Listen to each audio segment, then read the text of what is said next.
Good morning, children.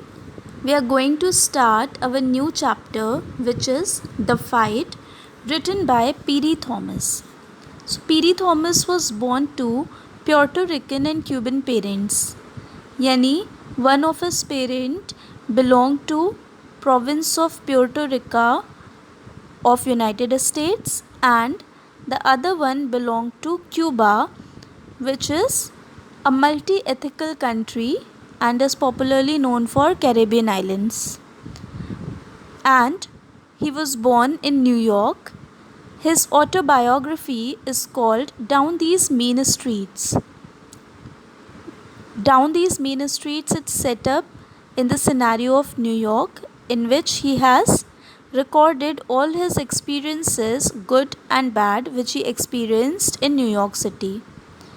Apart from writing books, he also lectured in schools and universities across the USA. He wrote books, yes, but apart from writing, he was also known for his lectures, for his guest appearances in schools and universities all through the USA. Now, story. So, the story, The Fight, is about best friends Antonio Cruz and Felix Vargas, who are passionate about boxing. They love to just wrestle and box. They train together, share their knowledge and skills with one another, and their passion for boxing is a positive element of their lives that has kept them away from gangs and drugs in New York City from where they belong. One day, both get to know that they are set to fight each other in an elimination match. It means both will fight, but one will get eliminated. And that match will determine which of them goes on to compete in Golden Gloves. Now, Golden Gloves is a first step towards a real professional fighting career. So, it was very important to both of them. Now, we will start the story. 17-year-olds Antonio Cruz and Felix Vargas are childhood friends and aspiring lightweight champions. Here it is told that both Antonio Cruz and Felix Vargas are of same age, that is, they both are of 17 years, and they are childhood friends and aspiring. Aspiring means they want to become, है ना? You aspire to be a doctor, you aspire to be an engineer. So aspiring means what you dream of becoming one day, and they both want to become lightweight champions. Now, what is lightweight champions? In boxing, the matches go on under the category. So, lightweight champions is a category in which the fighter has to be between 59 kgs to 61 kg. Okay? Each has fought many boxing matches and won a few medals. Now, both of them have been doing boxing for many years, and they have won the matches too, and they have been rewarded for that. They got medals for that.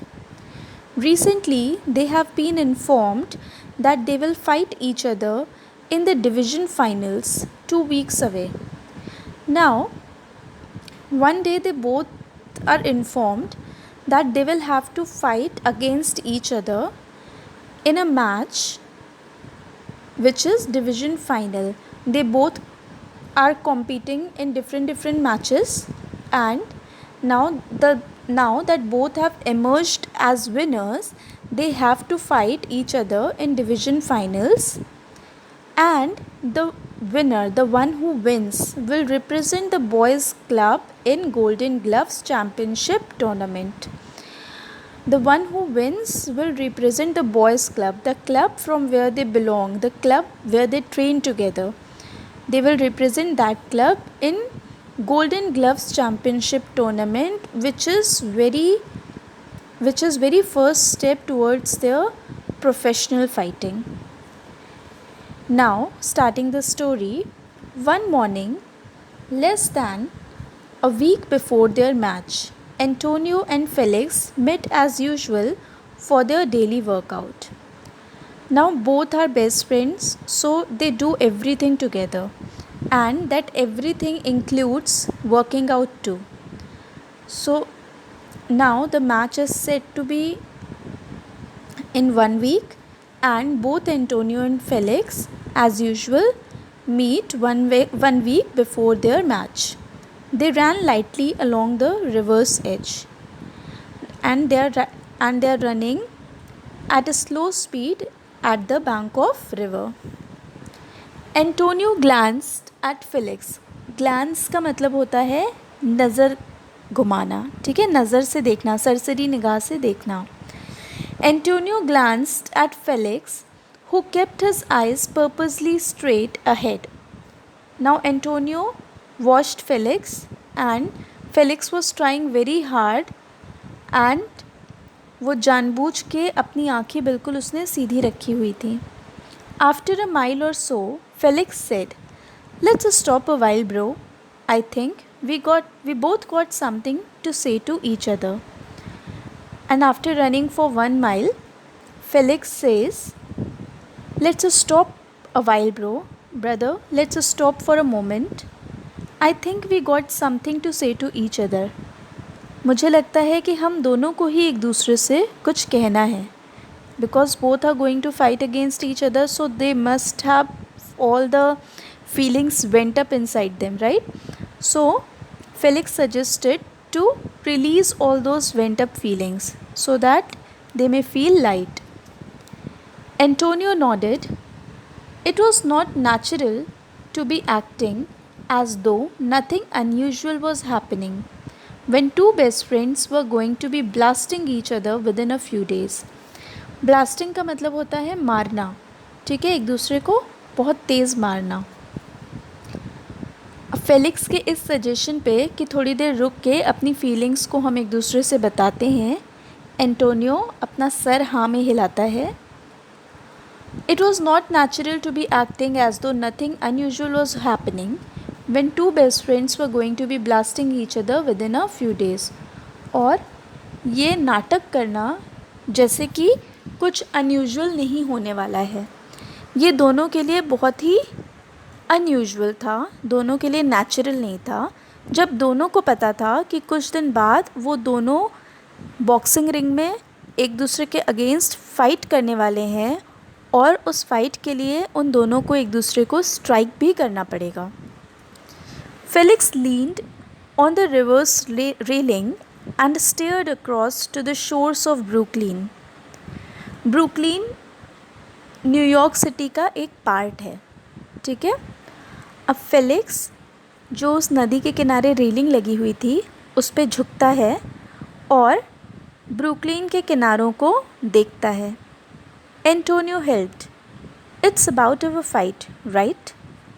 Antonio शुरुआत करता है बात की और कहता है, तुम हमारे फ़ाइट के बारे में सोच रहे हो ना? या राइट. इस पे फेलिक्स कहता है, हाँ, मैं उसी के बारे में सोच रहा हूँ. Antonio, I've been thinking about it too. In fact, since we find out it was going to be me and you, I have been awake at night, pulling punches on you, trying not to hurt you. Antonio कहता है कि मैं भी उसी के बारे में सोच रहा हूँ, और जब से मुझे ये पता चला है कि फ़ाइट में मैं और तुम एक दूसरे के अगेंस्ट लड़ने वाले हैं, मैं रात भर जगा रहता हूँ और सोचता हूँ कि ऐसे कौन से पंचेस दूँ जिससे तुम्हें चोट ना लगे. Same here. It ain't natural not to think about the fight. Felix answer देता है कि मेरे साथ भी यही हो रहा है, और अगर ये नेचुरल नहीं है कि मैं फ़ाइट के बारे में ना सोचूं, यानी फ़ाइट के बारे में दिमाग में बातें आना बहुत ही नेचुरल है. I mean, we both are fighters and we both want to win. क्योंकि हम दोनों फाइटर्स हैं और हम दोनों ही जीतना चाहते हैं. But only one of us can win. There ain't no draws in the eliminations. पर हम दोनों में से कोई एक ही जीत सकता है। इस फाइनल मैच में, एलिमिनेशन राउंड में, कोई भी ड्रॉ नहीं है। ड्रॉ क्या होता है? जब दोनों ओपोनेंट्स एक दूसरे के इक्वल स्कोर करते हैं। ठीक है, तो क्योंकि ये एलिमिनेशन राउंड था तो इसमें ड्रॉ होने के चांसेस नहीं थे। अगर बॉक्सिंग में जनरली 3 राउंड्स होते हैं, अगर तीसरे राउंड के बाद दोनों का स्कोर इवन होता तो उन्हें फिर से फाइट कराया जाता एक दूसरे से, तो ड्रॉ होने के कोई चांसेस नहीं थे। Felix tapped Antonio gently on the shoulder. Tony, let's promise something right here, okay?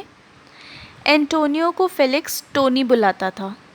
ठीक, तो फेलिक्स ने एंटोनियो के कंधे पे थपथपाया अपना हाथ और बोला कि टोनी, यहीं पे हम एक दूसरे से एक प्रॉमिस करते हैं, ठीक है?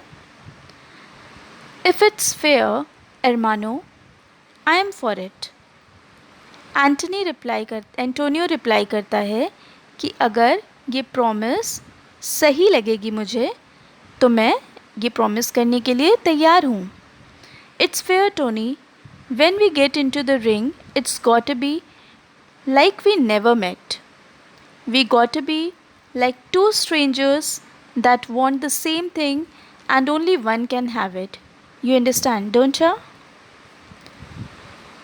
अब फेलिक्स कहता है कि टोनी, मैं जो प्रॉमिस कराने वाला हूँ तुमसे वो बिल्कुल ठीक है।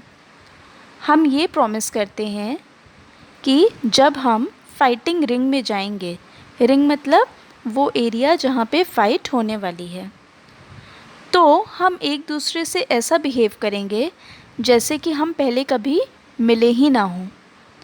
हम दोनों बिल्कुल अजनबियों की तरह फ़ाइट करेंगे जिन्हें इस मैच से सिर्फ एक ही चीज़ चाहिए और वो है गोल्डन ग्लव्स चैम्पियनशिप टूर्नामेंट में एंटर करना, और हम दोनों में से केवल एक ही उसको हासिल कर सकता है। तुम समझ रहे हो ना? डोंट चा का मतलब है यहाँ पे यू।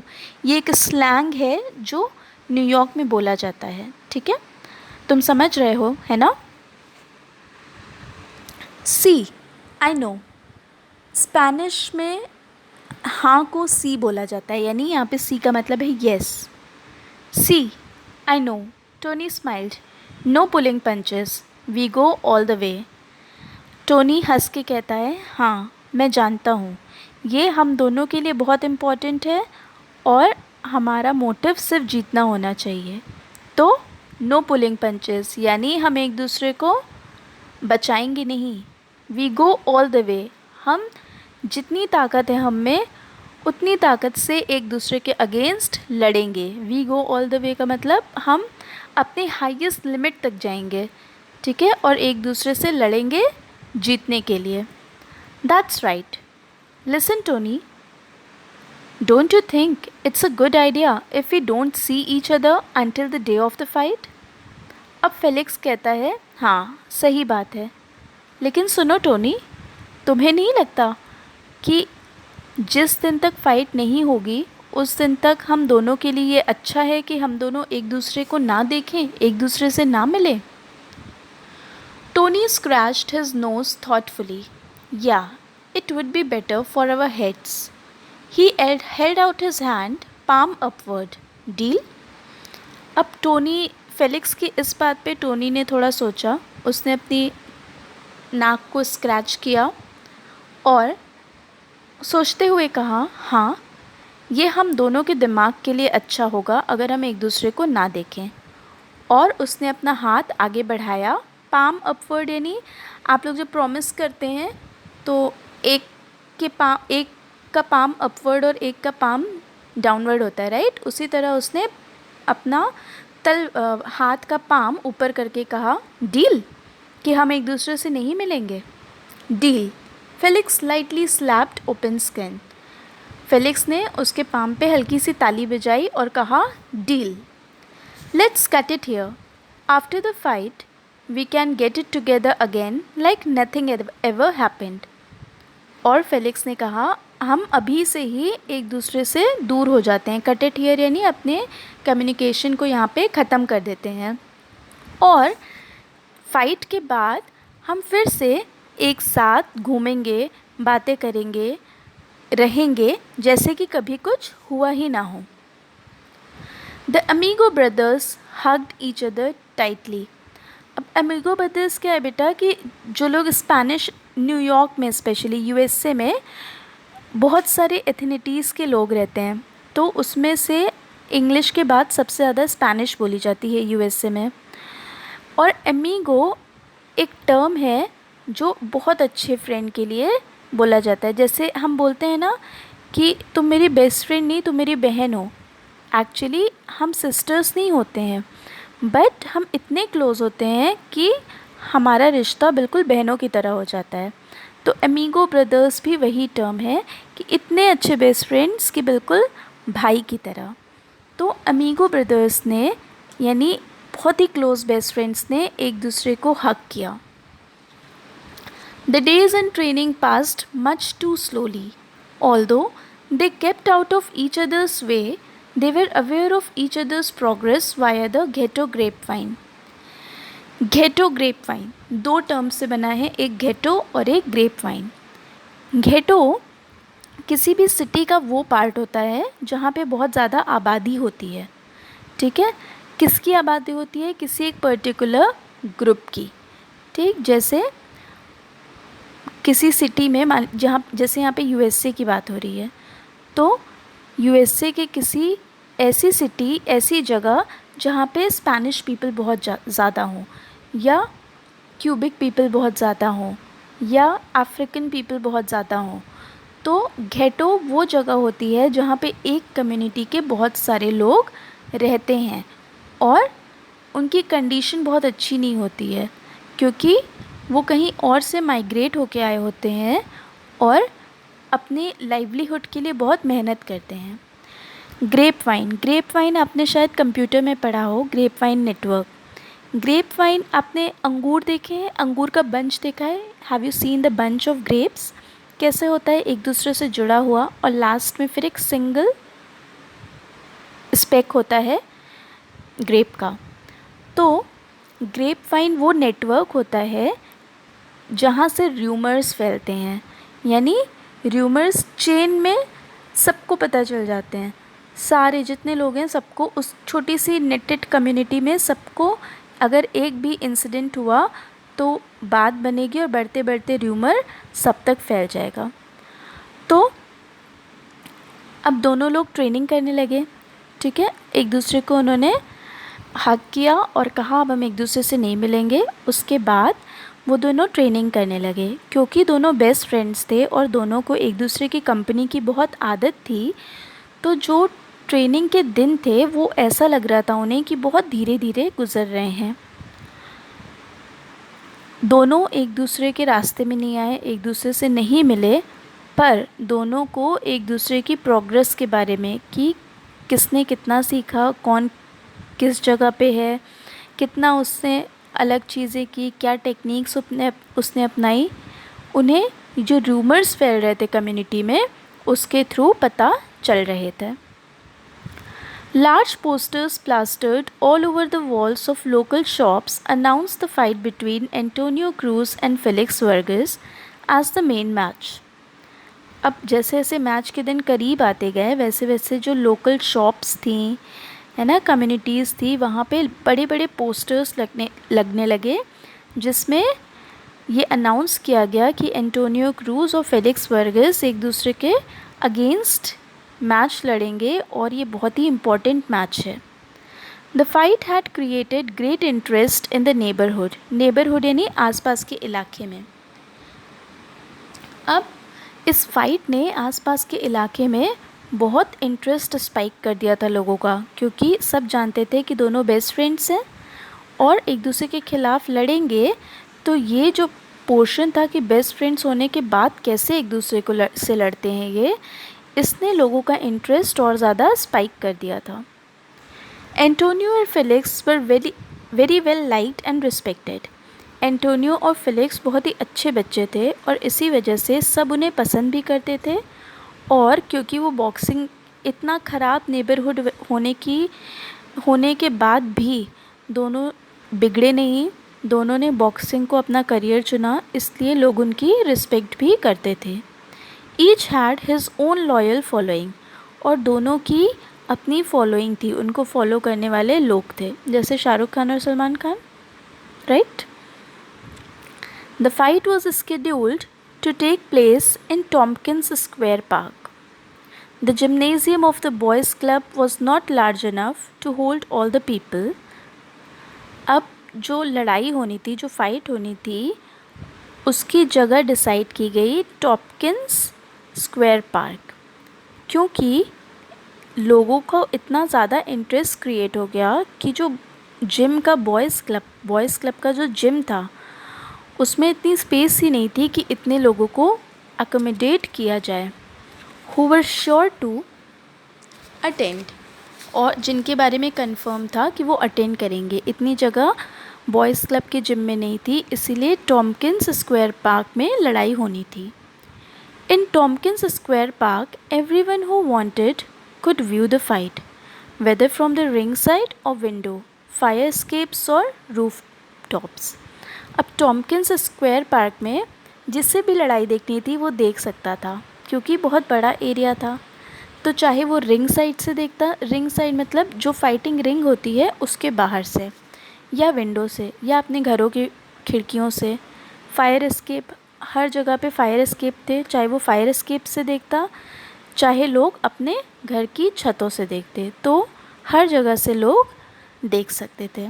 सो बेटा, this is the first part of your chapter. I hope you understand it. Thank you.